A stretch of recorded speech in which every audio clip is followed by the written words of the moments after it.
गरहुङ्गो। नसा काट्दै गरेको दाहिने हात टक्क रोकियो, तर बग्दै गरेको रगत रोकिएन।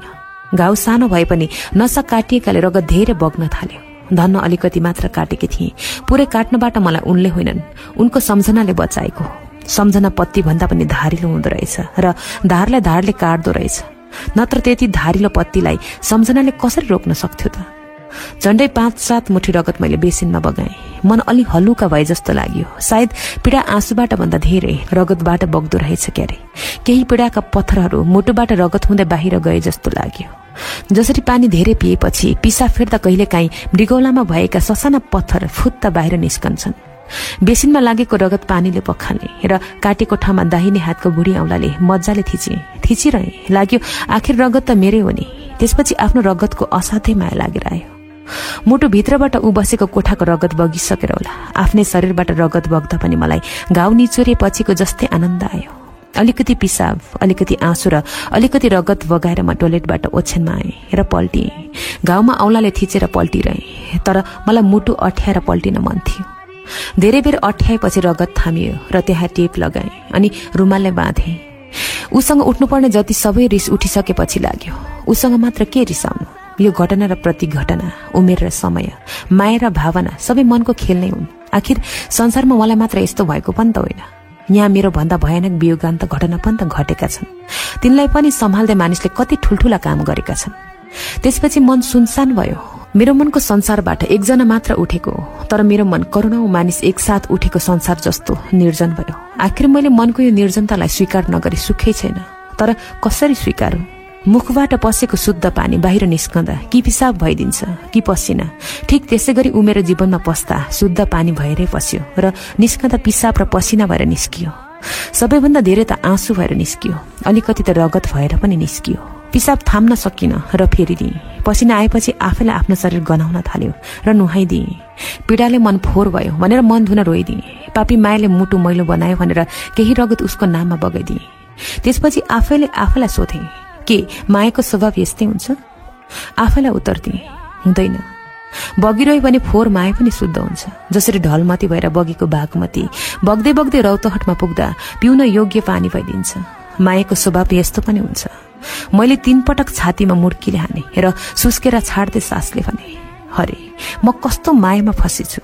उज्यालो निदाएर उठ्यो। म ननिदाई उठेँ। उठेपछि मलाई पटक्कै घरमा बस्न मन लाग्यो मैले जति सक्दो चाँडो मनको उपचार गराउन डाक्टरकोमा जानुपर्छ।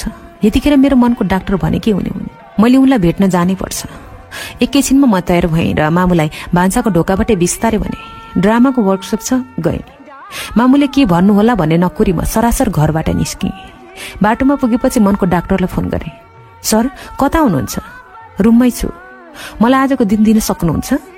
हुन्छ, आउन रुममै। आज कलेज छैन, दिउँसो थिएटर जानु छ। पहिले उनीसँग भावना भन्दा धेरै विचार पोख्थे, उसँग विचार भन्दा धेरै भावना पोख्थे। अहिले भावना र विचार दुवै उनीसँग पोख्न तयार भएर मैले उनको ढोका ढकढक्याएँ। उनले ढोका खोले र मेरो अनुहार देख्न साथ सोधे, के बोलिली? केही नबोली यताउता हेरेर म सोफामा बसेँ र बिस्तारै सोधे, म्याम र छोरी खोइ त? उनीहरू हिजो मामा घर गएछन्, भरे आउँछन्। सोचे भन्दा सजिलोसँग आफू व्यक्त हुने वातावरण आफै बनेको रहेछ। उनले मेरा लागि 1 गिलास जुस ल्याइदिए, तर मलाई पानी पिउन मन थियो। केही नभनी एकै सासमा जुस पिइदिए। थपु? मैले तलमाथि टाउको हल्लाएँ। उनले फेरि थपिदिए। अर्को गिलास पनि सिनित्ते पारिदिए। फेरि अर्को पनि। त्यसपछि बल्ल मनको आगो अलि शान्त भए जस्तो भयो। उनले बारम्बार मलाई सोधिरहे, के बोलिली? मैले लामो सास ताने अनि फ्याँकेँ र भने, धेरै थोक भयो सर। भन्यो भने पनि आधा समस्या आफै समाधान हुन्छ। त्यही भन्न त आजको दिन सरसँग मागेको। यति भनेर सबै कुरा भन्नलाई सुरु मात्र के गर्न लागेकी थिएँ। एक्कासी मानिसहरूको कल्याङ मल्याङ र गाडीको ट्याँ टुन्टु आए जस्तो लाग्यो अनि केही बोल्नै सकिन। मैले सोधेँ, बाहिर के को हल्ला हो सर यस्तो? छक्क परेर उनले एकछिन कान थापेर सुने अनि भने, बाहिर त्यस्तो केही हल्ला छैन।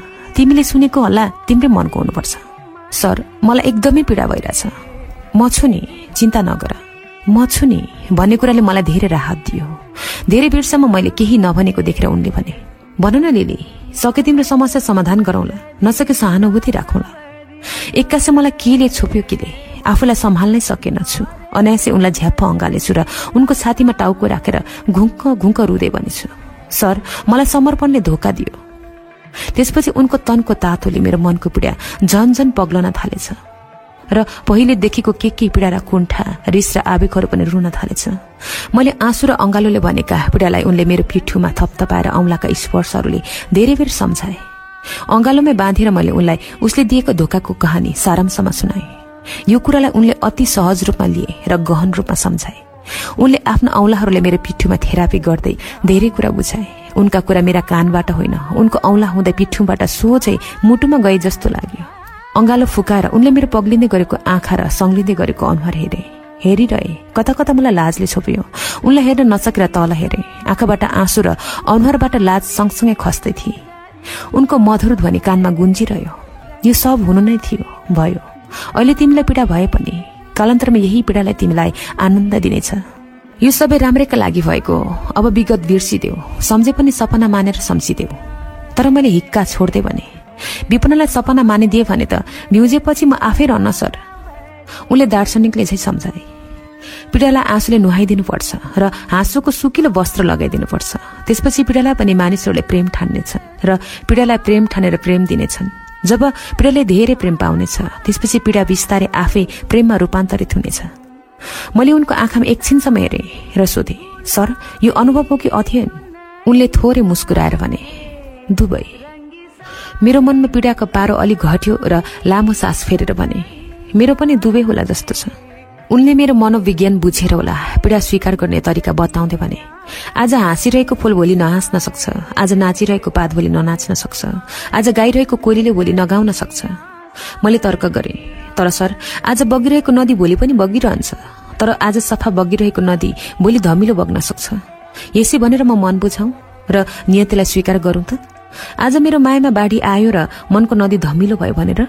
विशाल प्रकृतिले त यही चक्रलाई स्वीकार गरेको छ भने प्रकृतिका हामी अणु बराबरका मानिसले यो चक्रलाई स्वीकार नगरी सुखै छैन। स्वीकार गर्नु नै सुख हो। आफ्नो पोखै र उनको सम्झाइले मेरो मन धेरै हलुका भए जस्तो महसुस गरे। म टोलाएर चुपचाप बसेको देखेर होला सँगै भएर पनि उनले पर भए चाहिँ मलाई अनौठो तरिकाले बोलाए। लिली, झुकेका आँखा उनीतिर उठाएर सुस्तरी बोले, हजुर। उनले आफ्ना आँखामा रहस्य भरेर भने, मलाई थाहा छ तिमीलाई असाध्यै पीडा भइरहेछ, तर यो कुरा सुनेपछि तिम्रो मन अलिकति भए पनि हलुका हुनेछ। मैले भित्रैबाट भने, मेरो मन छिटो हलुका बनाइदिनु न त सर। उनले मुस्कुराउँदै भने, मैले ओरिजिनल लिलीलाई भेटेँ नि, हलुका हुनुपर्ने मन एक्कासी गरुङ्गो पो भयो।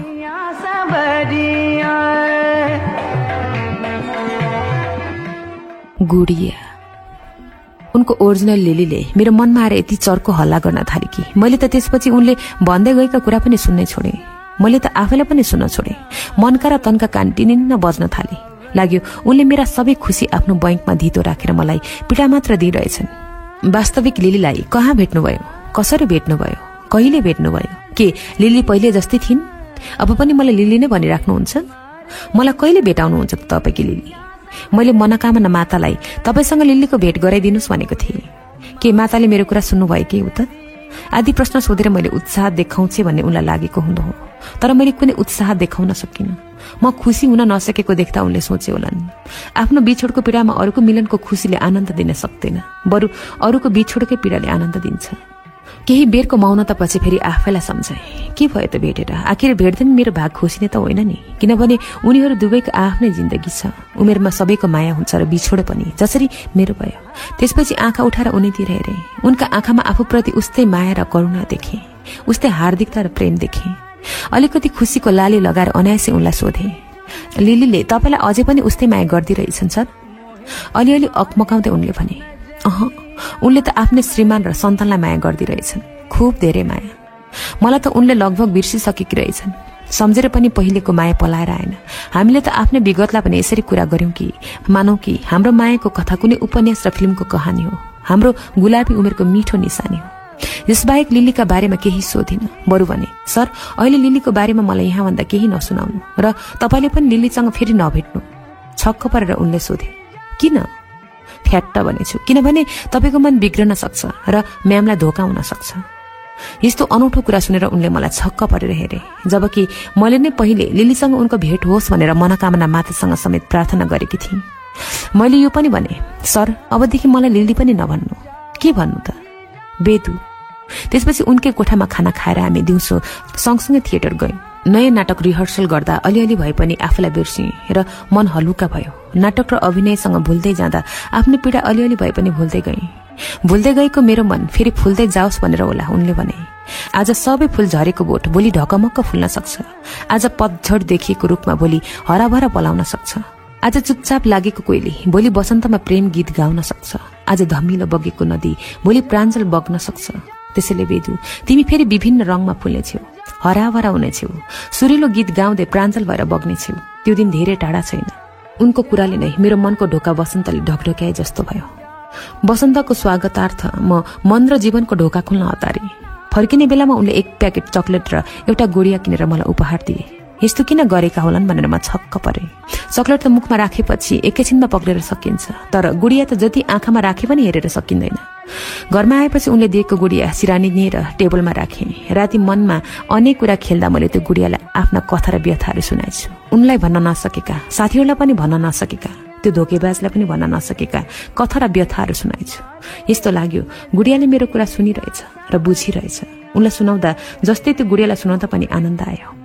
आफ्ना कुरा सुनाउँदा सुनाउँदै र एकहोरो त्यो गुडियालाई हेर्दा हेर्दै गुडियामा उनलाई पो देख्न थालेछु। मानव गुडियामा उनको प्राण प्रतिष्ठा नै गरिएको छ।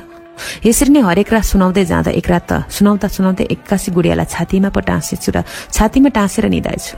मेरो छातीमा निदाएको गुडिया राति सपनामा त उनी पो भइदिएछ।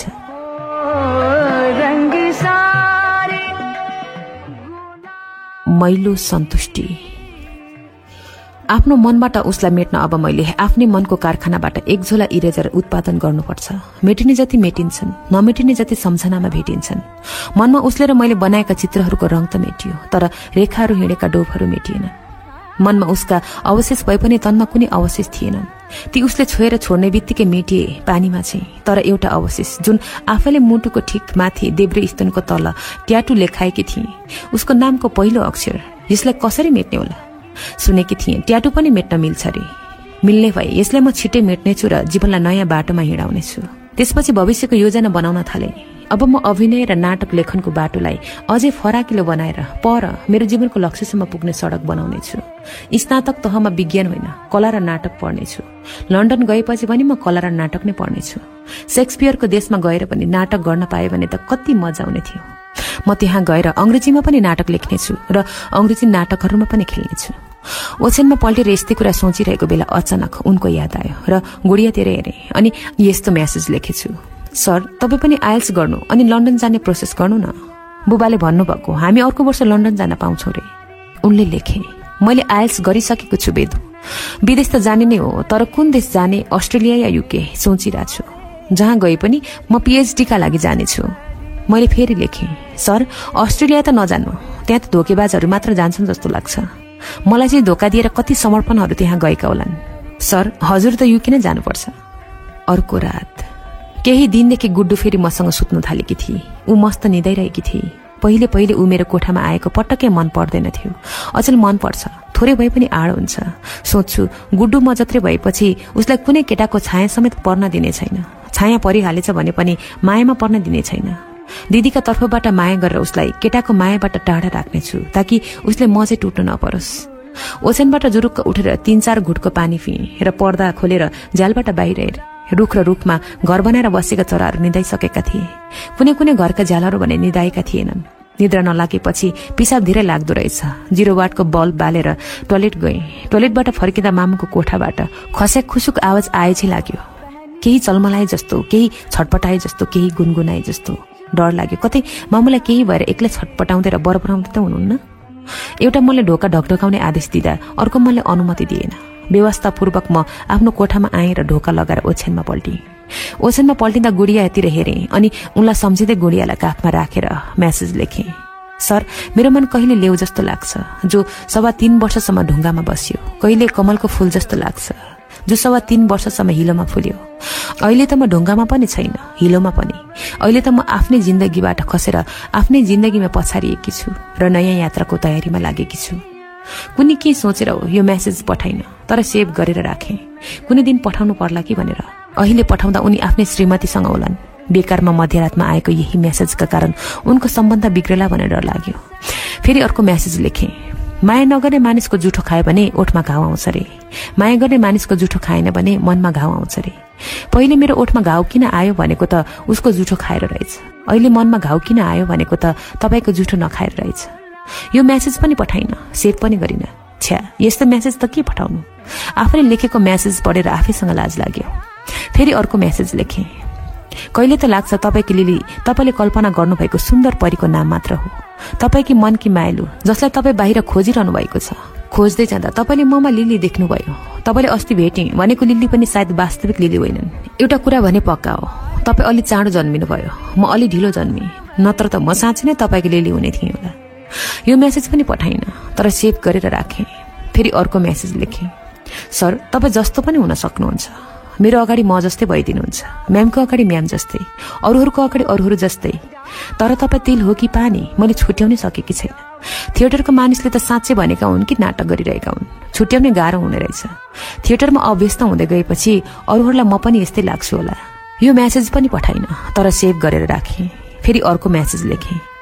मलाई कसरी याद गर्नुहुन्छ सर? अनि कुनै परिस्थितिले ठिक यतिखेर म त्यहाँ भएको भए के गर्नुहुन्थ्यो? यो मेसेज लेख्दा लेख्दै आङ नै सिरिङ्ग भयो। यसलाई चाहिँ डिलिट नै गरिदिएँ। त्यसपछि बल्ल थाहा पाएँ मलाई तिर्खा लागेको रहेछ। 2 गिलास पानी पिएँ र ओछ्यानमा पल्टिएँ। मनमा के कुरा खिलाउँदा खिलाउँदै लुगे नफेरि निदाएछु। राम्रोसँग ननिदा फेरि बिउछेँ। पिसाबले बिउछाएको रहेछ। पिसाब फेरेर फर्किँदा मामुको कोठाबाट सुस्तरी अघिको जस्तै चलमलाहट र छटपटाहटको आवाज आइरहेको थियो। अनि मामुको लामो लामो सास पनि आइरहेको थियो। फेरि पनि डराएँ। साँच्चै मामु साह्रै बिरामी त पर्नु भएन? फेरि पनि व्यवस्था गरेर मामुको ढोका नढकढकाई आफ्नो कोठामा आएँ र 1 गिलास पानी पिएँ अनि ओछ्यानमा पल्टिएँ। निद्रा पटक्कै लागेन, बरु लाग्यो यस्तो बेलामा मैले मामुको ख्याल गर्नुपर्छ। तर पनि ओछ्यानबाट उठ्ने तत्परता देखाइन। यदि मामुसँग सम्बन्ध राम्रो भएको भए अघि नै उहाँको कोठामा गएर साथ दिने थिएँ, उहाँको ख्याल गर्ने थिएँ। घाम नबिउछिँदै बिउछेँ। फेरि मलाई पिसाबले नै बिउछाएको रहेछ। टोयलेट जान पलङबाट आँखा मिच्दै ओर्लिएर यसो गुडा तन्काएर ढोकाको चुकुल खोल्न खोजेँ। चुकुल त बाहिर परेर लागेकै रहेनछ। टोयलेट जान लाग्दा लिभिङ रुमतिर आँखा पुग्यो अनि मूल ढोकातिर, किनभने मूल ढोकाको एउटा पल्ला अलिकति खुलिरहेको रहेछ। डर लाग्यो कतै चोर त आएन। ढोकालाई तलदेखि माथिसम्म हेरेँ, चुकुल हेरेँ। ढोकामा कतै कुनै चोटपट्टको दागसम्म लागेको थिएन। खुला ढोकाको सङ्घारमा उभिएर डराएका आँखाले बाहिर परसम्म हेरेँ। बाहिरको अँध्यारो त्रिपटमा हलुका उज्यालो रङ पोतिँदै थियो। मलाई झनै डर लाग्यो। पक्कै पनि राति घरमा चोर आएको हुनुपर्छ र हामीले थाहा नपाउने गरी धेरै थोक चोरेर लगेको हुनुपर्छ। हेर्दा हेर्दै गेट्नेर एउटा अकल्पनीय दृश्य चित्र देखियो, जुन चित्र अरूभन्दा अलि प्रष्ट देखियो। जति हेर्दै गएँ उति प्रष्ट देख्दै गएँ। आँखाको भ्रम हो कि भनेर भ्रम हटाउन बारम्बार आँखा मिचेर हेरेँ। झन प्रष्ट पो देखिँदै गयो। आँखामा बाँकी रहेको निद्रा त कता गयो कता। निद्रा नै बिथुलिने गरी च्यापेको पिसा पनि बिर्सिएँ। सास फेर्न पनि बिर्सन्छु जस्तो लाग्यो। तर फोक्सोको स्मरण शक्ति मान्छेको जस्तो कमजोर कहाँ हुन्छ र? त्यहाँ एक जोडी मायाले उभिँदै अँगालिएका थिए। नायिका नाइट गाउनमा थिइन्, नायक भने लङ कोटमा। ती दुवै मेरा लागि यस्ता पात्र हुन् जसको म छाया देखे पनि चिन्थेँ। उनीहरू कहिले सासले बोल्दै थिए, कहिले चुम्बनले, कहिले अँगालोले बोल्दै थिए, कहिले स्पर्शले। लाग्यो उनीहरूलाई छुट्टिन गाह्रो परिरहेछ। छुट्नु पर्दाको परिस्थितिले उनीहरूलाई अझ भावुक र कामुक बनाइरहेछ। त्यो जोडीलाई छुट्टिन गाह्रो भइरहेको थियो। मलाई पनि त्यो दृश्य हेर्न गाह्रो भइरहेको थियो। आफ्नै आँखा अगाडिको दृश्य पनि पत्याउन गाह्रो भइरहेको थियो। पत्याएपछि सहन गाह्रो भइरहेको थियो। हेर्दा हेर्दै मलाई चिच्याउन मन लाग्यो, तर आवाज नै आएन। रुन मन लाग्यो, तर आँसु नै आएन। बेहोस हुन मन लाग्यो, तर होसै हराएन। कोठामा फर्किन मन लाग्यो, तर पाइलै चलेन। म त पीडाले पत्थर चाहिँ उभिरहेँ। ती नायिका अरू कोही नभएर मेरी मामु हुनुहुन्थ्यो र ती नायक अरू कोही नभएर उनी थिए। जुन ठाउँमा म बुबा बाहेक अरूको कल्पना पनि गर्न सक्दिन। त्यसपछि मलाई राति मामुको कोठाबाट आएको आवाजको याद आयो। ठिक त्यति बेला मेरो हातमा पिस्तोल भएको भए मैले दुवैजना माथि गोली चलाउने थिएँ होला। मेरो मनले भने दुवै माथि खुब गोली चलायो। सहन नसकेर फेरि आँखा चिम्ले। केही बेरसम्म चिम्लिरहे। आँखा खोल्दा मामु मेरो सामुन्ने आइपुग्नु भएको रहेछ। मलाई देखेर एक्कासी झस्कनु भएर हतासिएर सोध्नुभयो, किन यति चाँडै उठे कि बाबु? म केही बोलिन। वातावरणलाई सहज बनाउन मामुले कुरा बनाउनु भयो। कसले गेट बजाएको बजै गर्यो भनेर हेरेर आएको, बौलाहा रहेछ। एक मन त लाग्यो, मामुले ठिक भन्नुभयो, त्यो बौलाहा नै हो। मानिस माया र बासनामा बौलाउँछ। उनी मात्र होइन, मामु पनि बौलाही हो।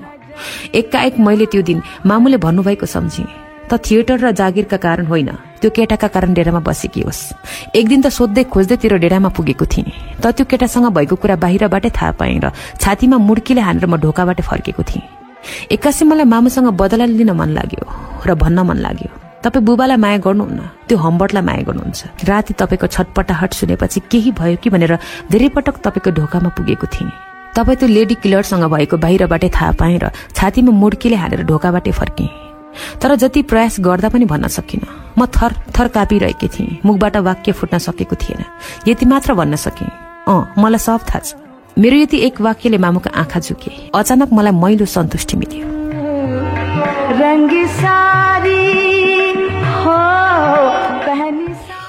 उमेरको उडान। बिहानै उनले बारम्बार फोन गरे, उठाइन। म्यासेज पनि गरे, उत्तर दिन। अलि धेरै म्यासेज गरेपछि आवेशमा आएर लेखेँ, त हम्बर्ट नै होस्, यौन पिपासु नै होस्, तैले मेरी मामुलाई सालट हेज बनाइस् र तैले मलाई लोलिता बनाउन खोजेको थिइस्। तर म तेरो लोलिता हुनबाट बेलैमा बचे, किनभने मैले तेरो असली रूप बेलैमा देखेँ। मलाई अब सबै थाहा भइसक्यो, you are a lady killer. त्यसपछि मैले फोन अफ गरिदिएँ। फेसबुक त अस्ति नै डिएक्टिभ गरिसकेको थिएँ। एक्कासी लाग्यो, त्यो दिन मैले उनलाई नसम्झाउनु पर्थ्यो, सम्झिए पनि नसा काट्न सक्नु पर्थ्यो। यदि काटेको भए आज यो दिन देख्नुपर्ने थिएन। अब म आफूलाई बिसाउन कहाँ जाउँ, आफूलाई रित्याउन कहाँ जाउँ। फेरि पनि मलाई यो जीवन सिद्ध्याउन मन लाग्यो। घाम उकालो लाग्दै थियो, मेरो जीवन भने ओह्रालो। छटपटीले एकछिन पनि घर बस्न मन लागेन र घरबाट केही नभनी स्कुटी लिएर म यत्तिकै कुद्दा कुद्दै भक्तपुर दरबार स्क्वायर पुगेँ। एकछिनपछि यसै अलमा लिएर एउटा रेस्टुरेन्टमा छिरेँ। बिहानै भएर होला, रेस्टुरेन्ट सुनसान थियो। एकान्तमा कफी पिउँदै टोलाएर बसिरहेँ। यतिकै मोबाइल अन गरेँ। अन गर्न साथ बुबाको फोन आयो। बाबु, तिमीले फोन किन अफ गरेको? मेसेन्जर पनि खोलेकी छैनौ, फेसबुक डिएक्टिभ छ। एकपटक तुरुन्तै मेसेन्जर हेर अनि मसँग कुरा गर्न आऊ तुरुन्तै। रिसेप्सनमा गएर वाइफाईको पासवर्ड मागेर मेसेन्जर खोले। इनबक्समा थुप्रै मेसेज थुप्रिएका रहेछन्। अरू मेसेज नहेरी बुबाले पठाउनु भएको मेसेज मात्र पढ्न थाले। प्यारी बाबु, कहिले काहीँ लाग्छ खाना लाउन पुगेकै थियो, आफ्ना सन्तानलाई शिक्षा दिएकै थिए। यहाँ नआएको भए पनि हुन्थ्यो, नआएको भए कमसेकम तिमीहरू आफ्नै आँखा अगाडि हुने थियो। जे जस्तो भए पनि मलाई ढुक्क हुने थियो र तिमीले यति धेरै बाटो बिराउने थिएनौ। यहाँ रहँदा सबैभन्दा धेरै सम्झने भनेकै तिमीलाई हो। तिम्रो उमेर, क्षमता, प्रतिभा सबै सम्झन्छु। ती सबै नदी चाहिँ बगिरहे जस्तो लाग्छ। नदी त बगेर सकिँदैन, तर उमेर, क्षमता, प्रतिभाहरू बगेर सकिन्छन्। लाग्छ अहिले तिमीसँग जीवनभरिकै सबैभन्दा तेजिला आँखा छन्, चलाख कान छन्, बलिया हात खुट्टा छन्, आँटिलो मुटु छ, सुन्दर रूप छ, तीक्ष्ण मस्तिष्क र सरल मन छ। तिम्रो मन अहिले जति चञ्चल र आकारहीन अब कहिले हुने छैन। हो, तिम्रो उमेरको यो उडानलाई कसरी सुरक्षित अवतरण गराउने भन्ने बारे म सोचिरहन्छु। तिमी भित्रको आवेगले तिम्रो यो उमेरको उडानलाई कुनै दुर्घटनामा त पर्ने होइन भनेर डर लागिरहन्छ। आफ्नो ख्याल गर्नु। बाबुको बुबा। बुबाले लेख्नुभएका यी कुराले मलाई पानीले चाहिँ रोझाएर, अनुभवले चाहिँ बुझायो। आफैलाई रोझाएर बग्दै बग्दै गएको पानीलाई मैले मनको अञ्जुलीले उठाएर सोचे, बुबाले यति भावुक भएर यस्तो कुरा किन लेख्नुभयो? प्रत्युत्तरमा यति मात्र लेखेँ, बुबा, मेरो बारेमा केही चिन्ता नलिनु होला। मैले पनि सबैभन्दा धेरै सम्झने भनेको हजुरलाई नै हो। हामीले खाइरहेको बेलामा तपाईँ भोकै काम गरिरहनु भएको होला। हामी सुतिरहेको बेलामा पनि तपाईँ अनितो हुँदै काम गरिरहनु भएको होला जस्तो लाग्छ। म हजुरलाई सधैँ खुसी बनाउन चाहन्छु। साँच्चै बुबा, मामुले त अचेल मलाई माया गर्नुहुन्न। मामुको कुरा नपत्याउनु होला। मामुले भने चाहिँ म बिग्रेकी पनि छैन। टाढाबाट भए पनि तपाईँले गर्नुभएको माया र सम्झनाले मलाई कहिले बिग्रन दिने छैन। बुबाको बाबु। त्यसपछि बुबा भिडियो च्याटमा आइहाल्नुभयो। हेडफोन लगाएर क्याबिनमै बसे। बुबाले भन्नुभयो, बाबु, तिम्रो बारेमा मलाई चिन्ता लागिरहेछ। किन बुबा? तिमीले हिँडेको बाटोले तिमीलाई सही ठाउँमा लैजाँदै छैन। होइन बुबा, म सही बाटोमा हिँडिरहेछु। तिमी ढाँट्ने पनि भइछौ। तिमी पहिले जस्तो छैनौ रे। तिम्रो मामुले मलाई सबै थोक भनिसकेकी छ। जुन केटा तिम्रो अफेयर छ त्यो केटा त्यही तिमीलाई दुःख दिने केटा भएको पनि थाहा पाएँ। यो थाहा पाएर मलाई आजसम्मकै सबैभन्दा बढी चित्त दुखेको छ। तिमीले 3 वर्षदेखि आफ्नो बुबालाई पनि कसरी ढाँटिरहन सक्यौ? यो तिम्रो उमेरको उडान र यौवनको आवेश मात्र हो। तिम्रो चाला देखेर म एकदम दुखी छु बाबु। म तिम्रै भविष्यका लागि तिमीहरूबाट टाढा रहेर यहाँ दुःख गरिरहेको छु। तिमी पनि यस्तो गलत काम गर्ने? म यस्तो सुन्न सक्दिनँ बाबु। बुबाको कुरा सुनेर बुबासँग कति पनि रिस उठेन। मामुसँग भने यति धेरै रिस उठ्यो कि फेरि बदला लिन मन लाग्यो र उहाँका सबै सिक्रेट बुबालाई भन्न तयार भएँ। बुबा, म गलत होइन, मामु गलत हो। मामुले तपाईँलाई झुटो कुरा सुनाउनु भएको। मैले तपाईँहरूलाई धोका दिएकी छैन। मामुले हामी सबैलाई धोका दिनुभएको छ। सबैभन्दा बढी तपाईँलाई धोका दिनुभएको छ। तर मुखसम्म आएर पनि भन्न सकिनँ। आफूलाई सम्हालेर मैले यति मात्र भने, यो सब गलत हो बुबा। अलिअलि इन्फ्याचुएसन मात्र हो। तिमीले ढाँटे पनि तिम्रो आँखा र अनुहारले सही भनिरहेछन्। तिम्रो बोली र व्यवहार परिवर्तन भए पनि तिम्रो आँखा र अनुहारमा अझै उही निर्दोष पनि बाँचेकै छ, जुन म यो सिसाको पर्दाबाट पनि पढिरहेछु।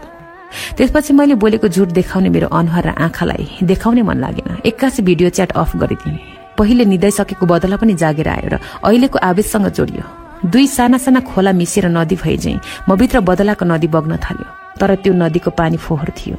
पहिले देखेको रिस पनि यही रिसमा मिसिँदा रिस एकदम बलियो भयो। म भन्दा बलियो भएको मेरो रिस पहल मान्छे जुरुक्क उठ्यो र आफ्नो दादागिरी देखाउन थाल्यो। मनमा नै अठोट गरे, जसरी पनि मामुसँग म बदला लिएर छाड्छु। उहाँले बुबालाई मेरो कुरा लगाउन हुँदा मैले उहाँको कुरा बुबालाई लगाउन किन नहुने? त्यसपछि उहाँलाई थाहा हुनेछ आफ्नो गोप्य कुरा अरूलाई लगाउँदा कस्तो हुँदो रहेछ। सहन नसकेर बुबालाई मामुका सेक्रेट भन्न भिडियो च्याट अन गर्न खोज्दा बुबा आफैले फेरि कल गर्नुभयो। जति बोल्न खोजे पनि ईर्ष्या र इखका कारण आँखाबाट आगो निकाल्न खोज्दा आँसु आइरह्यो। बुबाले मेरो अनुहार असामान्य जस्तो देखेर सोध्नुभयो, के भयो बाबु? भन्नका लागि भूमिका बाँधे। एउटा कुरा भन्नु छ बुबा। भन्नु न त बाबु, के कुरा? मामुको बारेमा। बुबा एकदम सशंकित देखिनुभयो। बुबाले आत्तिँदै सोध्नुभयो, के भयो मामुलाई? सन्चो भएन हो कि अरू नै केही भयो? म केही बोल्न सकिनँ। बुबाले भन्दै जानुभयो, तिम्रो मामुसँग हिजो मात्र कुरा गरेको, केही भएको थिएन। बरु तिम्रो बारेमा नराम्रो कुरा भनेकी थिए। तिमी आफैले धेरै कुरा बुझेकी छौ बाबु। नबुझेको कुरा उमेरले आफै बुझाउँदै जानेछ। उमेरले बुझाउन नसकेको कुरा बुझाउने तिम्री मामु छे, म छु, तिम्रा शिक्षकहरू छन्। गलत बाटोमा नहिँड्नु, गलत र सही बाटो छुट्याउन सक्ने क्षमता तिमीसँग छ। बुबाले बोल्दा बोल्दै मामुसँग बदला लिन नसकेर म चिच्याउन खोजेँ, सकिन। रुन खोजेँ, सकिन। आँखाबाट आगो निकाल्न खोजेँ, सकिन। असामान्य जस्तो अनुहार देखेर बुबाले सोध्नुभयो, के पो बाबु? धेरै समयदेखि मेरो मनोगर्भमा गाँठो भएर बढ्दै बसेको बदला मेरो मुखबाट एक्कासी विस्फोट भयो। मामुको बोयफ्रेन्ड छ बुबा। मैले यसो भनेपछि एकछिन वातावरण चक्कमन्न भयो। त्यसपछि बदलाले खित्का छाडेर हाँस्न थाल्यो। लाग्यो मानिस जन्मने बित्तिकै रुन्छ, बदला जन्मने बित्तिकै हाँस्छ। म पनि यति भनेर वहाँ रुन पो थालेछु। बुबाले अचम्म मानेर सोध्नुभयो, के भने कि बाबु यस्तो? आँसुले होइन, मुखले बोल न बाबु, कुरा के हो? लाग्यो पहिले त बुबाले मेरो आँसु र हाँसोको भाषा पनि बुझ्नुहुन्थ्यो। अहिले नबुझ्ने हुनुभएछ, त्यो पनि मेरै कारणले। त्यसैले मैले आँसु पुस्दै शब्दमै भने, हो बुबा, धेरै दिनदेखि म यो कुरा भन्न चाहन्थे, तर भन्न सकेकी थिइनँ। अति भएपछि मन बलियो बनाएर आज भनेकी हुँ। मामुले मलाई मात्र होइन, तपाईँलाई पनि माया गर्नुहुन्न। हजुरहरूको कसम खाएर भन्छु, मामुको बोयफ्रेन्ड छ जसलाई म देख्नै सक्दिनँ। त्यो ठाउँमा म हजुरबाहेक संसारको कुनै पनि लोग्ने मानिसलाई देख्न सक्दिनँ। बुबा तिर्मिराउनु भयो। अनि बाबु, मैले हिक्का छाड्दै भन्दै गएँ, त्यो बेला बेलामा हाम्रो घर आउँछ, राति पनि आउँछ र उज्यालो नहुँदै उठेर जान्छ। त्यो मान्छे राम्रो खालको मान्छे होइन बुबा। यस्तो कसरी हुन सक्छ बाबु? भइसक्यो बुबा, भगवानको र हजुरको कसम खाएर भन्छु, भइसक्यो। उज्यालो नहुँदै हाम्रो घरबाट त्यो मान्छे गएको मैले नै देखेकी छु, यिनै रोइरहेका आँखाले। मामुसँग बदला लिन सकेकोमा एक्कासी मन सन्तुष्ट भयो।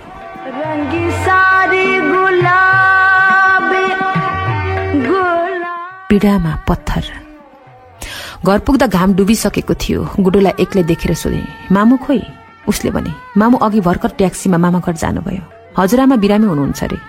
मेरो मुटु एक्कासी ढुक्क फुलेर मेरो छाती फुटाल्ने बाहिर निस्केला जस्तो भयो। बुबासँग कुरा गरेपछि अफ गरेको फोन कोठामा छिरेर अन गरे। अन गर्न साथ म्यासेजको घन्टी बज्यो। हेरे, उनको रहेछ। लेखेका थिए, म यति धेरै चकित कहिले भएको थिइनँ। यति ठूलो संयोग पनि मेरो जीवनमा आजसम्म भएको थिएन। तिमी त मेरो ओरिजिनल लिलीको छोरी रहेछौ। त्यसैले तिम्रो अनुहारमा मैले लिली देखेको रहेछु। यो रहस्य जानेर खुसी पनि लाग्यो, दुःख पनि। यसका लागि मलाई माफ गरिदियो र कृपा गरेर यस सिक्रेटलाई सधैँ बचाएर राखिदियो। जीवनको रहस्यहरू यसरी पर्दाफास हुँदा म चकित भएँ। कुनै भयानक घटनाको पूर्वाभासले मन गरुङ्गो भयो। गरुङ्गो मन लिएर यसै ओछ्यानमा पल्टिन लाग्दा सिरानी नमिलेको देखेर मिलाउँदा सिरानी मुनि एउटा नौलो नोटबुक देखेँ, जुन मेरो थिएन। त्यसलाई पल्टाएर हेरेँ, 2 पृष्ठ मात्र लेखिएको थियो। प्यारी बाबु, सोचेकी थिएँ तेरो मुटु मेरै रगतको अंशबाट बनेको हो। आज थाहा पाएँ, होइन रहेछ। तेरो मुटु पानीले पनि होइन, माटोले पनि होइन, ढुङ्गाले बनेको रहेछ। यस कुराले म तँसँग होइन, आफैसँग दुखी छु। किनभने आमा भएर पनि छोरीको ढुङ्गाको मुटु पगाल्न सक्ने ताप मसँग रहेनछ। म तँसँग भने खुसी छु, किनभने आजको जमानाको मान्छेसँग तेरो जस्तै कठोर र निर्दयी मुटु हुन जरुरी छ। नत्र तलाई जसले पनि पगालिदिन सक्छ। महेन्द्र नहुने जस्तो मुटु हुनेहरू पग्लिएरै सकिन्छन्, जसरी म पग्लिएर सकिँदैछु। सोचेकी थिए तेरो शरीर मेरै 10 धारा दुध पिएर हुर्किएको हो। आज थाहा पाएँ, होइन रहेछ। भएको भए आज यस्तो दिन आउने थिएन। तैले मेरो दुध त पिस, तर त्यो दुध तेरो रगतमा गएनछ क्यारे। सायद दिशा पिसाब मात्र भएर गएछ, नत्र आफ्नै रगत र दुधले यसरी धोका दिने थिएन। छोरीले अरू कसैलाई माया गर्दा बाबु आमाको नजरमा ऊ छोरी नै हुन्छ, तर स्वास्नीले अरू कसैलाई माया गर्दा लोग्नेको नजरमा ऊ स्वास्नी हुँदिन, चरित्रहीन हुन्छ। आज तैँले मलाई लोग्नेको नजरमा चरित्रहीन बनाइदिस्, भोलि तेरो पनि बिहे होला, छोराछोरी होलान्, त्यो बेला यी सबै कुराको जवाफ आफै पाउनेछस्। सोचेकी थिएँ त मेरै गर्भबाट जन्मेकी होस्, आज थाहा पाएँ होइन रहेछ। बरु हामी पशुपन्छी भएको भए कमसे कम आफ्नै सन्तानले यति ठूलो घात गर्ने थिएन। पत्थरको छाती भएको पहरो त रसाउँछ भने पत्थरको मन भएको मानिस पनि रसाउँछ। मलाई विश्वास छ त पनि एक दिन रसाउनेछिस्। सोचेकी थिएँ तेरो मन मेरै भावनाको जीवबाट बनेको हो, आज थाहा पाएँ होइन रहेछ। मकै रोपेर उम्रिएको मकैको बोट र रगत रोपेर उम्रिएको मानिसको जिन्दगी एकदम फरक हुँदो रहेछ। आमा आँपको रुख मुनि छोरी आँपको बिरुवा उम्री भने आमा रुखको सेपले छोरी बिरुवा हुर्कन र बढ्न सक्दिन, तर मानिसमा ठिक उल्टो हुँदो रहेछ। छोरी हुर्किँदै गएपछि छोरी रुखको सेपले आमा रुखलाई बाँच्न दिँदो रहेनछ। छोरी मेरी प्यारी बाबु, तेरो जिन्दगीको ठूलो रुख मुनि बसेर मलाई बाँच्न गाह्रो भयो। तँलाई मामुको अत्यार त नलाग्ला, लागिहाल्यो भने अब मेरो फोटोलाई मामु भन्नु र कृपा गरेर यो डार्क सिक्रेट कसैलाई नभन्नु, गुड्डुलाई पनि नभन्नु। यो हामी 3 जनामा मात्र सीमित रहोस्। त अब ठुली भइस्, धेरै कुरा बुझेकी छस्, बुझेको मानिसको जीवन खुसी हुन्छ। तेरो जीवन सधैँ खुसी होस्। बुबा आउँदै हुनुहुन्छ, उहाँलाई सम्हाल्नु, गुड्डुलाई पनि सम्हाल्नु। दुखीमा लाग्यो यो चिठी मसले होइन, रगत दूध र आँसुले लेखिएको। बिहान मामुको सिक्रेट बुबालाई भनेर बदला लिँदा सन्तुष्ट भएको मन एक्कासी अशान्त भयो। 12 वर्ष गुड्डुले बारम्बार सोधिरहेकी थिए, दिदी मामु कहिले आउनुहुन्छ? हजुरआमालाई के भएको हो? मैले उसलाई नक्कली उत्तर दिन सकिनँ। सक्कली पनि मेरो अनुहार पढेर उसले कुनै भयानक घटना घट्दैछ भन्ने अनुमान गरी होला, तर के घटना भन्ने बुझेकी थिइन। त्यसैले ऊ पिलपिल रुन थाली। मैले उसलाई सम्झाएँ, नरो, हजुरआमालाई चाँडै निको हुन्छ, त्यसपछि मामा आउनुहुन्छ। यस्तो अवस्थामा मैले बुबासँग जसरी कुरा गर्नुपर्छ भनेर अनलाइनमा हेरेँ। बुबालाई देखिनँ। मेसेन्जरमा मेरो लागि मेसेज छोड्नु भएको रहेछ। बाबु, तिमीले भनेको विषयलाई लिएर तिम्रो मामुसँग मेरो धेरै कुरा भइसक्यो, अब हामी सँगै बस्न सक्दैनौ। यसको कारण मैले भन्दा धेरै तिमीले नै बुझेकी छौ। यसको छिनोफानो गर्न म आउँदैछु। बुबाको यो मेसेज पढेपछि एक्कासी मलाई महसुस भयो, यस्तो कुरा मैले बुबालाई भन्न नहुने रहेछ भनेर भयानक भूल गरेँ। नभनिन्जेल भन्न सकिनँ भनेर मन उकुसमुकुस भएको थियो। भनिसकेपछि किन भनेछु भनेर उकुसमुकुस हुन थाल्यो। फेरि हेरेँ, बुबा अफलाइनमै हुनुहुन्थ्यो। फोन गरेँ, लागेन। फोन लागेको भए बुबासँग भन्ने थिएँ, बुबा यी सब कुरा मैले रिसको आवेगमा मामुसँग बदला लिन मात्र भनेकी हुँ। मामु तपाईँकै लागि रुनुहुन्छ। विचलित मन लिएर बुबाले लेख्नु भएको बारम्बार पढेँ ताकि मैले पढेको गल्ती भइदियोस्। मामुले लेखेर छाडेको नोटबुक हातमा लिएँ र छातीमा च्यापेँ। च्याप्दा चिठी लेख्न जति मसी खर्च भएको थियो त्योभन्दा धेरै मेरो आँसु बग्यो। मामुले लेख्नुभएको चिठी मसँग भए पनि त्यो चिठी लेख्ने हात यो घरमा थिएन। तैपनि कतै भान्सामा हिजो अस्ति चाहिँ चुरा बजाउँदै तरकारी काटिरहेका छन् कि भनेर भान्सामा गएर हेरेँ। आफ्नो ओछ्यानमा बसेर ल्यापटप चलाइरहेका छन् कि भनेर सुत्ने कोठामा गएर हेरेँ, कतै देखिन। मलाई मेथी पड्काएको मनतातो तोरीको तेल लगाइदिने हातहरू कतै साग टिपिरहेका छन् कि भनेर करेसा बारीमा गएर हेरेँ। लुगा पो धोइरहेका छन् कि भनेर बाथरुममा गएर हेरेँ, कतै देखिन। सानोमा मलाई कोखाइ गरेर कर गरी लिटो खुवाइदिने हातहरू कतै योगाभ्यास गरिरहेका छन् कि भनेर बैठक कोठामा गएर हेरेँ। ओभाएका लुगा उठाइरहेका छन् कि भनेर छतमा गएर हेरेँ, कतै देखिन। कयौं पटक कति पनि घिन्न माने मेरो आँची धोइदिने हातहरू कतै चिने। चियापत्ती किन्न गए कि भनेर पसलमा गएर हेरेँ। दूध दही किन्न गए कि भनेर डेरीमा गएर हेरेँ, कतै देखिन। कतै नदेखेपछि आँखा चिम्लेर खोजेँ, मनमा देखेँ, देखिरहेँ, अनेक स्वरूपमा देखेँ। एक्कासी मलाई म 13 वर्षकी हुँदा मामुले अलिअलि गम्भीर हुँदै अलिअलि रमाइलो पारामा भन्नुभएको कुरा याद आयो।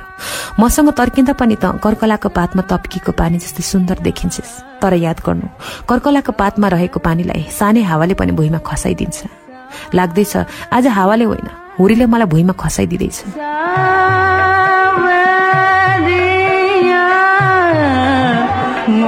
मृत्यु स्पर्श। निद्रा त सबैलाई प्यारो लाग्छ, तर मलाई चिर निद्रा प्यारो लाग्न थाल्यो। मेरो कारण बुबा मामुको भयानक दुर्घटना यी लोभी आँखाले देख्नुभन्दा पहिले, यी तुच्छ कानले सुन्नुभन्दा पहिले, यो अभिशप्त जीवनले भोग्नुभन्दा पहिले नै मलाई चिर निद्रा निदाउन मन लाग्यो। काल्पनिक कथामा जस्तो यमराजले आफ्ना दूतहरूलाई विमान लिएर मलाई लिन पठाउन् र बुबा आउनुभन्दा पहिले नै मलाई उठाएर लगिदिउन् भनेर मैले मनमा नै यमराजलाई पुकारेँ। जति नै पुकारे पनि यमराजले मेरो पुकार सुनेनन्। दूतहरू पठाएनन्। नपठाएपछि आफैले यमलोक जाने विमानको टिकट किनेर ल्याएँ। टिकट तरल पदार्थले बनेको थियो। नाम थियो एको नाइट। आफ्नो कोठामा अन्तिम पटक छिरेर मैले ढोकाको चुक्कु लगाएँ। सधैँ सुत्ने ओछ्यानमा अन्तिम पटक सुतेँ र विमान चढ्नु अघि झ्यालबाट अन्तिम पटक बाहिर हेरेँ। रुख बिरुवाका पातमा साँझको शीत पर्दै थियो।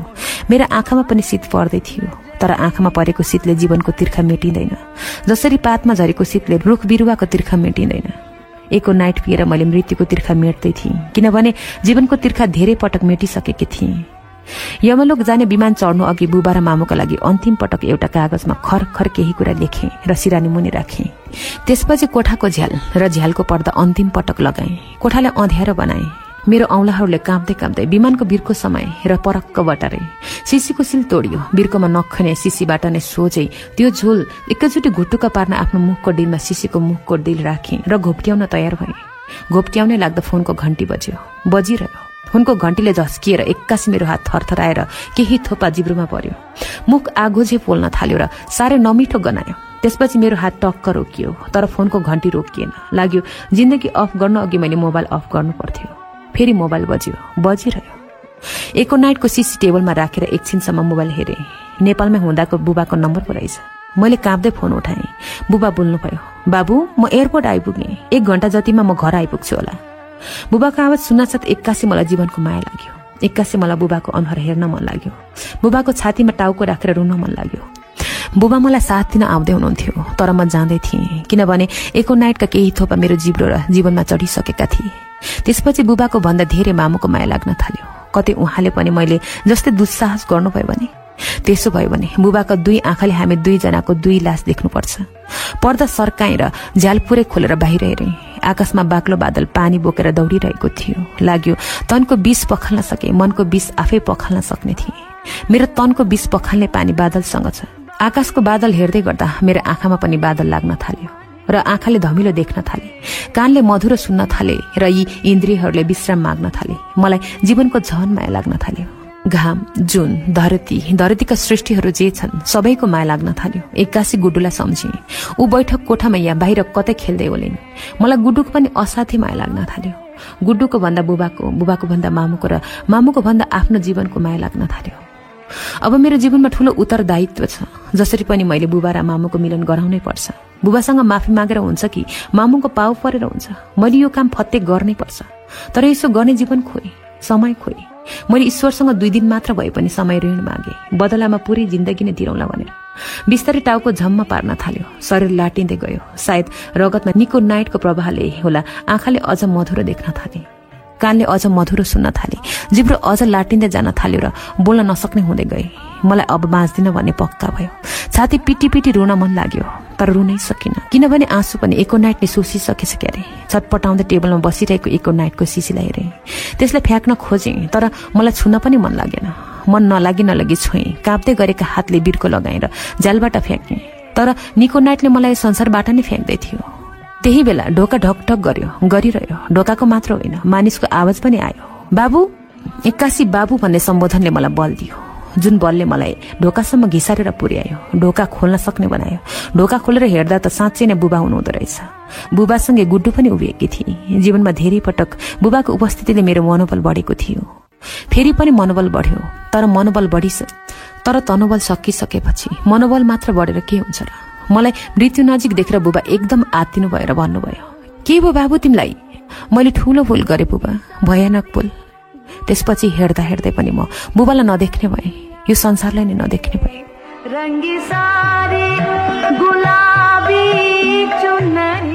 पटाक्षेप। होसमा आउन साथ लाग्यो म यमलोकमा छु। मेरो वरिपरि यमराज र उनका दूतहरू छन्। सिर्ने र चित्रगुप्त मैले गरेका पाप र पुण्यको हिसाब किताब गर्न एउटा हातमा खाता र अर्को हातमा कलम लिएर उभिरहेका छन्। तर आडमा बुबा, गुडु र नर्सहरू पो देखे, जसका आँखाले मेरा आँखाको ढोका कतिखेर खुल्लान् भनेर कुरिरहेका रहेछन्। आँखाको ढोका खोलेर हेर्दा लाग्यो म उमेरको अँध्यारो निद्राबाट बिउँछेँ।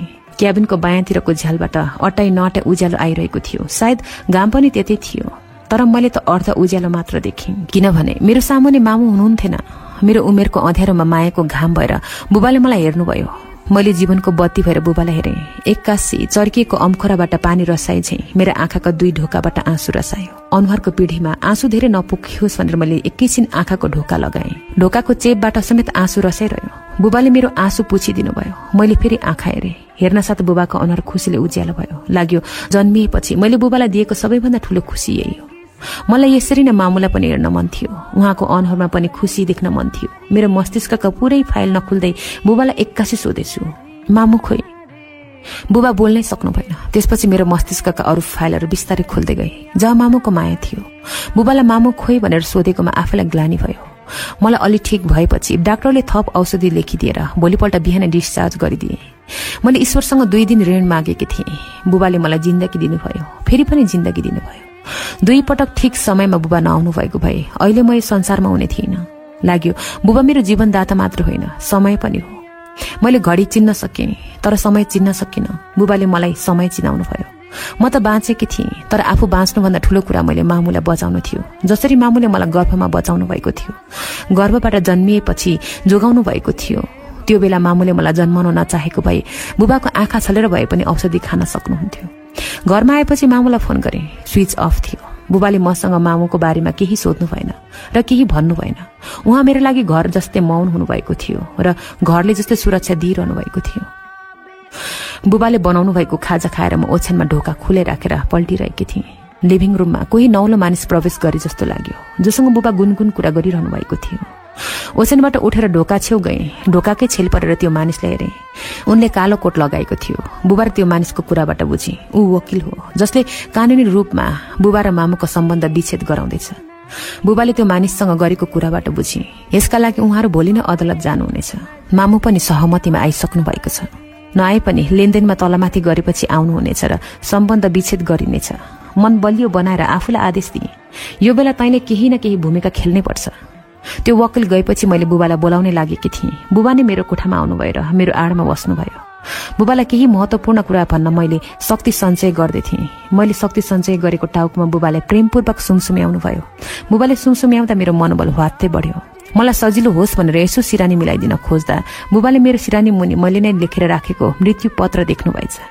के रहेछ भनेर झिक्नु भएर मनमा नै पढ्न थाल्नुभयो। बुबा, मामु निर्दोष हुनुहुन्छ। मैले तपाईँलाई जे भनेकी थिएँ, मामुसँग रिसाएर बदला लिन आवेशमा भनेकी थिएँ। मैले मामु जस्तो पतिव्रता र सन्तानव्रता नारी आजसम्म देखेको छैन। त्यसैले म मामुको लागि संसारकै सबैभन्दा क्रूर सन्तान हुँ। तर तपाईँ क्रूर लोग्ने नहुनुहोला। मलाई अरूले दिएको सजायले पुग्दैन भनेर आफूले आफूलाई एको नाइट खुवाएर यो सजाय दिँदैछु। क्षमा बुबा, हजुरले दिनुभएको जीवनको सुरक्षा मैले गर्न सकिनँ। तपाईँ कि बाबु? मामुका लागि पनि लेखेकी थिएँ, मामु म भर्खर गर्भमा आएको बेला तपाईँले एकदम ठिक निर्णय गर्नुभएको रहेछ। तपाईँको अवचेतन मलाई थाहा रहेछ। मैले यो संसारमा आउन ठिक छैन। यति कुरा थाहा हुँदाहुँदै तपाईँले अर्को दिन भए पनि औषधि खानु पर्थ्यो र मलाई यो संसारमा आउन दिनु हुँदैन थियो। म यस संसारमा नआएको भए आज तपाईँले घर छाड्नु पर्ने थिएन, मैले पनि संसार छाड्नु पर्ने थिएन। लाग्छ गल्ती बुबाको पनि हो। त्यो दिन बुबा 1 मिनट मात्रै पनि ढिलो आउनु पर्थ्यो। ढिलो आउनु भएको भए आज म यस संसारमा हुने थिइनँ र यो दुर्घटना हुने थिएन। तपाईँले म गर्भमा आउनको कारण नभन्नु भएको भए पनि तपाईँप्रति म यति धेरै निर्मम हुने थिइनँ। म जस्तो बदलाको भावना भएकी छोरीलाई त्यति धेरै माया र विश्वास गरेर सुनाउनु नै तपाईँको भूल थियो। क्षमा मामु, तपाईँ कि बाबु। 2070 वैशाख 3। पढिसकेपछि बुबाले मतिर हेर्नुभयो। मेरा आँखाबाट आँसु यसरी झर्दै थियो कि जसले बुबा र मामुको छोडपत्रमा लेखेका अक्षरहरू मेट्न खोज्दै थियो। हाम्रो चलनमा छोरीले बुबाको गोडा छुनुहुन्न, तर मैले ओछ्यानबाट जुरुक्क उठेर बुबाको गोडा समाएँ। बक्कानिँदै बिलाउन गर्न थालेँ। बुबा, मैले तपाईँलाई मामुका बारेमा भनेका सबै कुरा झुट हुन्। म तपाईँको कसम खाएर भन्न सक्छु, भगवानको कसम खाएर भन्न सक्छु, मैले भनेका सबै कुरा झुट हुन् र मामुले भनेका सबै कुरा साँचा हुन्। मामुले तपाईँलाई मेरो सिक्रेट भन्नुभयो भनेर मामुसँग बदला लिन मैले आवेशमा आएर भनेका मेरा ती सबै कुरा बनावटी हुन्। मामु निर्दोष हुनुहुन्छ। जे सजाय दिनुहुन्छ मलाई दिनुहोस् बुबा, तर मामुलाई सजाय नदिनुहोस्। बरु मसँग सम्बन्ध तोड्नुहोस्, तर मामुसँग सम्बन्ध नतोड्नुहोस्। किनभने गल्ती गरेका आधारमा सम्बन्ध तोड्ने हो भने त्यो गल्ती मैले नै गरेको हुँ। यी सब कुरा रुँदै भन्दा मेरो आँसुले बुबाको गोडा यसरी भिजे जसरी बुबा मामुको बिहे हुँदा मामुका बुबा आमाले बुबाका गोडा धुँदा करुवाका जलले भिजेका थिए। 2 हातले समाएर बुबाले मेरो टाउको उठाउनु भयो, मेरा आँखामा हेर्नु भयो र सोध्नु भयो, नडराती भन त बाबु, तिमीले अहिले भनेको कुरा साँचो हो कि पहिले? मैले धरधरी रुँदै भने, म तपाईँको कसम खाएर भन्न सक्छु, ईश्वरको पनि कसम खाएर भन्न सक्छु, अहिलेको कुरा साँचो हो बुबा, पहिलेको कुरा झुट हो। त्यसपछि धेरै बेरसम्म कारुणिक भएर बुबाले मेरा आँखामा हेरिरहनु भयो। बुबाले यसरी हेर्दा लाग्यो बुबाका आँखा बाण हुन्, मेरा आँखा पानीका घडा। बुबाका आँखाको बाण लागेर पानीको घडा पाल पर्यो र घडाबाट पानी चुहिरहेछ, तर त्यो पानीमा बिखै बिख मिसिएको छ। बुबाले बिखै बिख मिसिएको आँसु पुछिदिनु भयो। बुबाको हात मेरो आँसुले भिज्यो।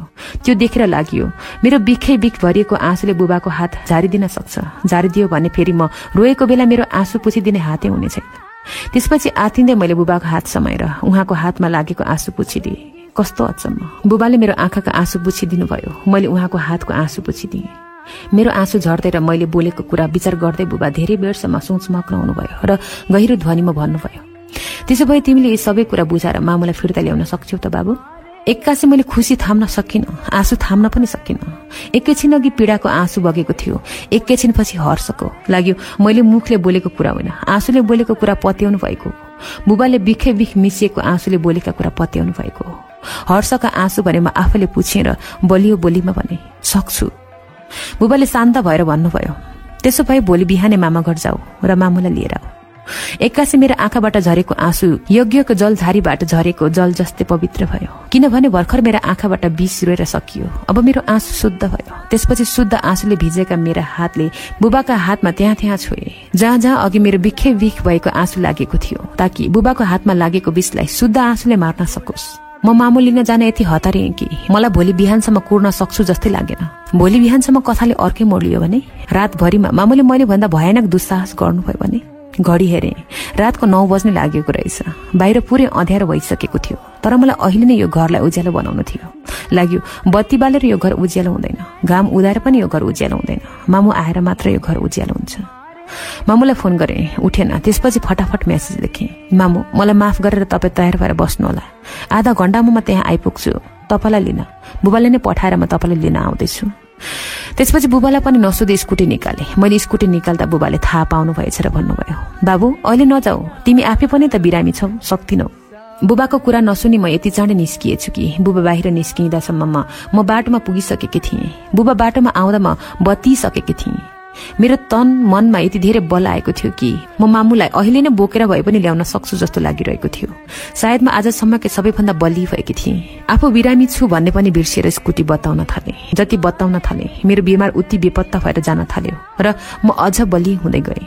स्कुटी बताइरहँदा लाग्यो प्रलयपछि अब लयको सुरुवात हुँदैछ। अझ मिठो लय त मामु आएपछि मात्र सुरु हुनेछ। छक्क पर्छु। मेरो जीवनमा प्राय लय र प्रलय यसरी नै सँगसँगै आउँछन्। म गर्भमा हुँदा पनि प्रलय हुनै लाग्दा लयको सुरुवात भएको थियो। मेरो जन्म हुँदा पनि प्रलय हुनै लाग्दा लयको सुरुवात भएको थियो र अहिले पनि थाहा छैन भविष्यमा कति यस्ता लय र प्रलयका खेल हुने हुन्। आधा घण्टामा म बुढा नीलकण्ठ स्थित मामा घर पुगेँ। सुटुक्क कुरा गर्न मामुलाई एकान्तमा बोलाएँ। मामुको पाउमा परेर मामुलाई फकाउन मलाई धेरै गाह्रो भयो, तर धेरै बेर लागेन। अन्त्यमा मैले उहाँलाई पगालेर छाडेँ। रातको 10 बजिसकेको थियो। पुरै सडक आफ्नै भएको थियो। दिउँसो साँघुरो लाग्ने सडक राति फराकिलो लाग्दै थियो। उमेरको बाटो पनि फराकिलो लाग्दै थियो। स्कुटर कुदाउँदै गर्दा पनि मैले मामुलाई भने, मामु मैले हजुरलाई सम्पूर्ण रूपमा सेभ गरेको छु, फेरि पनि गर्छु, अब सधैँ गर्छु। सबै दोषको जिम्मा मैले लिएको छु, फेरि पनि लिन्छु, अब सधैँ लिन्छु। आफूलाई क्रिस्टल जस्तो कञ्चन मानेर बुबाको अगाडि हजुर शिर ठाडो पारेर उभिनु होला र बोल्नु होला। मैले हजुरलाई पूर्ण रूपमा जोगाइसकेको छु, अब पनि सधैँ जोगाउँछु, ढोकाउनुहोस्। मैले यसो भन्दा मामुले केही नभनी पछाडिबाट मलाई कम्मरमा च्याप्प समाउनु भयो र मेरो पिठ्यूमा आफ्नो टाउको कोल्टे पारेर राख्नुभयो। मामु नबोले पनि मामुको टाउकोले मेरो पिठ्यूसँग बोलिरहेको थियो। मामुले लामा लामा सास फेरिरहनु भएको थियो। मामुको सासले मेरो पिठ्यू तातो भयो। मामु नबोले पनि मामुको सासले मेरो रगतबाट सोझै धड्कनसम्म बोलिरहेको थियो। एकाएक मेरो पिठ्यू चिसो भयो। त्यो चिसो मामुको आँसु थियो। मामु नबोले पनि मामुको आँसुको जिब्रोले मेरो मुटुको कानसम्म कुरा गरिरहेको थियो। पहिले धेरै पटक मामुले मसँग मुखले बोल्नु भएको कुरा पनि बुझेकी थिइनँ। अहिले मामुको स्पर्श, सास र आँसुले मेरो जीवन, धड्कन र मुटुसँग बोलेको कुरा पनि बुझिरहेकी थिएँ। मामुले मलाई अझ जोडले समाउँदै भन्नुभयो, तेरो पिठ्यूमा टाउको राखिरहँदा तेरो ढुकढुकी महसुस गरिरहेछु, जसरी त गर्भमा छँदा तेरो ढुकढुकी महसुस गर्थे। जुन र आकाशको कुराले रातका आँखाबाट शीत झर्दै थियो। मामु र मेरो ढुकढुकीको कुराले मेरो जीवनको आँखाबाट आँसु झर्दै थियो। खोल्नु पर्ला भनेर गेटमा आइपुगेपछि स्कुटी रोकेँ। गेट त खुल्लै थियो। लाग्यो बुबाले मामुको स्वागतका लागि जीवनको ढोका खोल्नु भएको। घडी हेरेँ, रातको 11 बजिसकेको रहेछ। स्कुटी राखेर मामुलाई अघि लगाउन खोजेँ, तर मामु अघि हिँड्न मान्नु भएन। त्यसपछि मामुलाई पाखुरामा समाएर सँगै हिँडाएँ। मामुलाई त्यसरी समाएर घरको मूल ढोकातिर लैजाँदा लाग्यो नयाँ दुलहीलाई मैले नयाँ घरमा बाटो देखाउँदै भित्र लैजाँदैछु। दुलही लाजले शिर नतपारेर सुस्त पाइला चालिरहेकी छन्। मूल ढोकाको सङ्घारमा पुगेर मामु टक्क रोकिनु भयो र एकछिनसम्म टाउको निहुराएर उभिरहनु भयो। मलाई डर लाग्यो, कतै मामु कमजोर रूपमा प्रस्तुत हुनुहुने त होइन। त्यसपछि मामुले बिस्तारै टाउको उठाउनु भयो, जसरी हुरी रोकिएपछि रुखका आँगाहरूले टाउको उठाउँछन्। मामुका आँखा र अनुहारमा अग्लो आत्मविश्वास देखियो। मेरो डरको पारो स्वात्तै घट्यो। मामुतिर हेर्दै बुबा संघारभित्र झरीको रुख चाहिँ उभिरहनु भएको थियो। बुबाको आँखा र अनुहारमा भने ग्लानि र करुणा थियो। त्यस्तो दृश्य देख्दा गुड्डुको अनुहारमा कस्तो भाव उठ्थ्यो होला। धन्न ऊ सुतिसकेकी रहेछ। केही बेरसम्म मामु त्यसरी नै चुपचाप बुबालाई हेर्दै संघार बाहिर उभिरहनु भयो। बुबा पनि उसरी नै चुपचाप मामुलाई हेर्दै संघारभित्र उभिरहनु भयो। त्यो चुपचापको भाषा अलिअलि म पनि बुझ्न सक्थेँ। लागि उहाँहरू त्यसरी चुपचाप बोलेर आजसम्मका सबैभन्दा धेरै कुरा गरिरहनु भएको छ। विगतदेखि वर्तमानसम्मका कुरा। जब बुबाले आँखाभरि आँसु र अँगालोभरि माया राखेर दुवै हात फैलाउँदै मामुलाई अँगाल्न चुपचाप बोलाउनु भयो, बोलाइरहनु भयो। त्यसपछि बल्ल मामु संघार कटेर सुस्तरी भित्र छिर्नु भएर बुबाको सामुन्ने टक्क उभिएर बुबाको आँखा र अनुहार पढ्नु भयो। त्यतिले चित्त नबुझेर बुबाको हात च्याप्प समाउनु भयो, तर बुबाको अँगालोमा बाँधिनु भएन। मुटुबाट रगतले मायाको खबर लिएर हातसम्म आउँछ। त्यसैले होला मामुले बुबाको हात समातेर त्यसरी मुटु जाँच्नु भएको। मुटुको जाँचमा बुबा फेल हुनुभएछ क्यारे। बुबाले अँगाल्न खोज्दा पनि मामु बुबाको अँगालमा अँगालिन मान्नु भएन। उल्टे आँखाभरि आँसु बनाएर आँसुमा आगो पो सल्काउँछु जस्तो गर्नुभयो। मानौ उहाँको आँखाभरि पानी होइन, तेल छ। म फेरि डराएँ, कति त्यो आगो उहाँको जीवनमा फेरि सल्किने त होइन। डराउँदै मामुको आँखामा हेरिरहेँ। त्यसपछि मामुको वाक्य फुट्यो। जुन कुरा मैले घर फर्कदै गर्दा बाटोमा मामुलाई नभन्नुहोस् भनेकी थिएँ, त्यही कुरा डगमगाउँदै र सुकाउँदै बुबासँग भन्नुभयो। लोग्ने मान्छेको सङ्ग त स्वास्नी मान्छेको भन्दा पनि निर्मम र कठोर हुँदो रहेछ। हजुर कति निर्दयी र कति निर्मम। बकी र मामुले मैले नभन्नुहोस् भनेको कुरा पनि भन्नुभयो। यतिखेर हाम्रो जीवनमा बाबु नभएको भए फेरि हाम्रो मिलन हुने थिएन। मैले आत्तिँदै प्वाक्कै मुख खोले। होइन मामु, तपाईँकै बाबु यो संसारमा नभएको भए पनि भयानक दुर्घटना हुने थिएन। त्यसपछि बुबाले दुवै पाखुरामा समाएर मामुलाई आफूतिर तान्नुभयो। अझै मामु बुबातिर तानिनु भएन। बुबाले ग्लानीपूर्ण भावमा डुबेर थरथराएको बोलीमा भन्नुभयो, सरी माया, मैले एकतर्फी सोचेर ठूलो भूल गरेँ। तिमीलाई अनावश्यक शंका गरे र यति धेरै दुःख दिए। बला मामु बाबुतिर तानिनु भएर बुबाको छातीमा टाँसिनु भयो। यसरी टाँसिँदा मामुको आँखाको दियोमा अझ धेरै तेल थपियो, जुन तेल मामुको गालामा मात्र होइन बुबाको छातीमा पनि पोखियो। त्यसपछि बुबाले मामुको टाउको सुमसुम्याउँदै आफ्नो छातीबाट उठाइदिनु भयो। मामुको आँखाको दियो अझ धेरै तेलले भरियो। त्यही दियोमा हेर्दै बुबाले मायाको सलाइमा विश्वासको काँटी कोर्नु भएर बाती सल्काउनु भयो। लाग्यो बुबाले साक्षात देवीको अगाडि दियो सल्काउनु भएको। त्यसपछि त्यो उज्यालोले हाम्रो घर झल्लमल्ल भयो। हामी सबै उज्याला भयौं। यति भयानक घटना र दुर्घटना, विश्वास र घात, डर र आँट, साहस र दुस्साहस, सत्य र भ्रमको रहस्य बुबा, मामु र म बाहेक अरू कसैलाई थाहा नभएर पटाक्षेप भयो। साँच्चै बुबालाई भने आधा र हिमेश सरलाई त झन् आधाको पनि आधा मात्र थाहा भएर पटाक्षेप भयो। र सर, तपाईलाई चाहिँ किस्ताबन्दीमा पुरै थाहा भयो, तर हरेक अध्याय पटाक्षेप भएपछि मात्र। अनि नि सर, मेरो गुलाबी उमेर यति भयानक रहस्यमय हुन्छ भन्ने थाहा पाएको भए 7 वर्ष अघि तपाईसँग लेख्छु भनेर बाचा गर्ने थिएन। प्रतिकथन। मलाई लागिरहेको छैन भर्खर मैले तिम्रो गुलाबी उमेर पढेर सकेँ। मलाई त लागिरहेको छ भर्खर मैले तिमीले खेलेको गुलाबी नाटक हेरेर सकेँ। नाटकमा सबैभन्दा धेरै इलेक्ट्रा कम्प्लेक्स देखेँ। हुलाक घरलाई कागजको तौल मात्र थाहा हुन्छ, अक्षरको हुँदैन। तिम्रो उमेरका अक्षरहरू पढेपछि मलाई तिम्रो उमेरको तौल थाहा भयो। तन निर्वस्त्र बनाउनु भन्दा मन निर्वस्त्र बनाउनु, मनभन्दा जीवन निर्वस्त्र बनाउनु कता हो कता भयानक कुरा हो। यति धेरै निर्वस्त्र त तिमी पल्लवी उमेरमा बुबा मामुको अगाडि र गुलाबी उमेरमा समर्पणका अगाडि पनि भएनौ। अब मखमली उमेरमा लोग्नेका अगाडि, बैजनी उमेरमा छोराछोरीका अगाडि र अस्नानी उमेरमा नाति नातिनाका अगाडि पनि हुने छैन। टाढाबाट हेर्दा नीला देखिएका पहाडहरू नजिक गएर हेर्दा नीला देखिँदैनन्, हरिया देखिन्छन्। अझ पहाडमै गएर पहाडलाई हेर्दा हरियोभित्र अनेक रङ र बेरङहरू देखिन्छन्। जीवन पनि पहाड जस्तै हुन्छ। टाढाबाट हेर्दा तिमीलाई जस्तो रङको देखेको थिएँ, वास्तविक रङ त्योभन्दा कति फरक रहेछ। साँच्चै तिमीले सुरुमै लेखेकी थियौ, मेरो काँचो उमेरको बाटोमा फलेका सबै काँचा कपास तपाईलाई हृदयको चर्खामा राखेर उमेरको कपासलाई काट्नुहोला र धागो बनाउनुहोला। धागोलाई बुनेर कपडा बनाउनुहोला। कपडामा अनेक रङ लगाउनुहोला। रंगीन कपडालाई गुलाबी उमेरको नाप अनुसार काट्नुहोला अनि प्रत्येक प्रकार र शैलीका लुगा सिलाउनुहोला। एक दिन म ती लुगा लगाउन अवश्य आउनेछु, मेरो उमेरको लुगा। प्रिय ऋतु अर्थात् वेदांशी, तिम्रो उमेरको लुगा तयार भएको छ, आऊ आफ्नो उमेरको लुगा लगाऊ। साँच्ची तिम्रो उमेर त अब मखमली उमेरमा पो प्रवेश गरिसक्यो। तिमीलाई यो लुगा सानो हुन सक्छ, सानो भए पनि केही छैन। तिम्रो बहिनी गुड्डु भर्खर गुलाबी उमेरमा प्रवेश गर्दैछिन्, उनीलाई हुन्छ।